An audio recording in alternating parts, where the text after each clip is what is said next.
salaam wa rahmatulah barakaatu Hadj Babacar delloo naa la nuyoo bi ak ziyaara bi. jërëjëf oustaz yóbbalu bés bi. waaw Babacar ñaareelu yóbbal bi dafay dellu si rek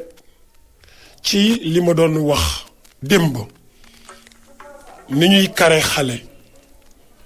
ba nga xam ne xale bi du bon soo ko deful woon nag ba yàlla def xale bi màgg commencé di def naka sudul noonu muy tox di naan di dem fu mu warul dem di def lu mu warul def nga bëgg yàlla dimbale ko da ngay jël même yaa barru boobu mais ba nga koy booleeg yaa raxiimu da ngay jël une semaine boo xamante ni bii da ngay jël lu tolloo kaasu ataaya ci ndox nga wax yaa barru yaa raxiimu 700 fois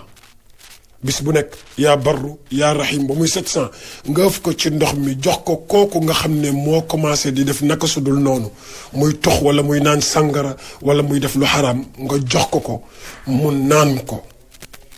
ba mu am une semaine incha allahu taala fekk yaa ngi ko defal loolu. ba mu am une semaine yàlla dina ko dimbali mu bàyyi lépp lu bon li mu doon def.